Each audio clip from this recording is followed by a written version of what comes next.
Hi all welcome back. ഞാനിപ്പോൾ നിഫ്റ്റിയുടെ spot ചാറ്റിലാണ് ഉള്ളത്. ഇന്നെടുത്ത ഒരു ട്രേഡ് ഞാനൊന്ന് ഷോർട്ടായിട്ട് എക്സ്പ്ലെയിൻ ചെയ്ത് തരാം. ഞാനെടുത്ത ട്രേഡ് ക്ലോസ് ചെയ്തിട്ടില്ല. നാളത്തേക്ക് ഞാൻ എന്തായാലും ക്യാരി ഫോർവേഡ് ചെയ്തു. കാരണം ഉദ്ദേശിച്ച ഒരു മൂവ്മെൻറ്റ് എനിക്ക് കിട്ടിയിട്ടില്ല.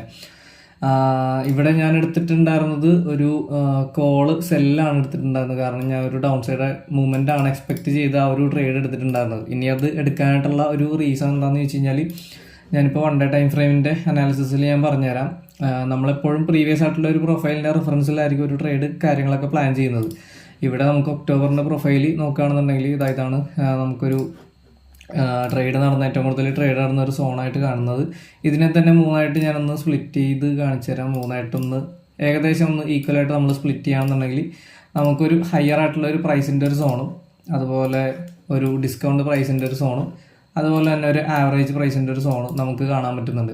ഇനിയൊരു സോണ് വെച്ചിട്ട് തന്നെ നമുക്കറിയാം, ഇപ്പോൾ ഒരു പ്രൊഫൈലിൽ നോക്കുകയാണെന്നുണ്ടെങ്കിൽ ഇപ്പോൾ നടക്കുന്ന ഒരു പ്രൊഫൈൽ നോക്കുകയാണെന്നുണ്ടെങ്കിൽ ഇതൊരു ഹയർ ആയിട്ടുള്ള പ്രൈസിലേക്കാണ് മൂവ് ചെയ്തുകൊണ്ടിരിക്കുന്നത്. അപ്പോൾ ഇവിടെ നിന്നൊരു റിവേഴ്സൽ ഞാൻ എക്സ്പെക്റ്റ് ചെയ്തുകൊണ്ടാണ് എന്ത് ചെയ്തത്, ഇന്നത്തെ ഒരു ട്രേഡ് എക്സിക്യൂട്ട് ചെയ്തത്. പക്ഷേ ആ ഒരു ബുള്ളിഷ് മൂവ്മെൻറ്റ് ഇതുവരെ സ്റ്റോപ്പ് ആയിട്ടില്ല. ചിലപ്പോൾ നാളെയും ഒരു ചെറിയ മൂവ്മെൻറ്റ് നടന്നു കഴിഞ്ഞിട്ടൊക്കെ ഈ ഒരു റിവേഴ്സൽ ചിലപ്പോൾ കിട്ടുള്ളതായിരിക്കും.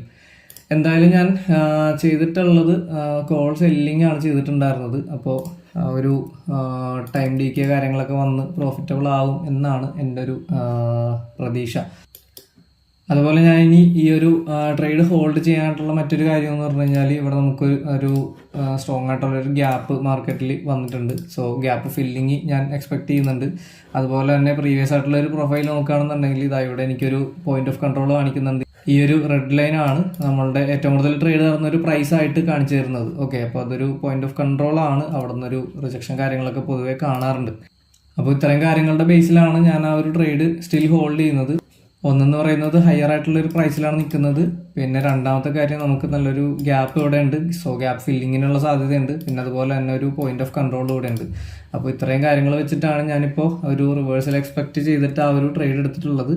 ഇനി മാർക്കറ്റ് സ്ട്രോങ് ആയിട്ട് തന്നെ മുകളിലേക്ക് പോകുകയാണെന്നുണ്ടെങ്കിൽ നമുക്ക് ലോസ് വരും. അത് ഏറ്റവും ചെറിയൊരു റിസ്കിൽ ഞാൻ എന്തായാലും എക്സിറ്റ് ചെയ്ത് മാറാനായിട്ടാണ് എൻ്റെ പ്ലാൻ.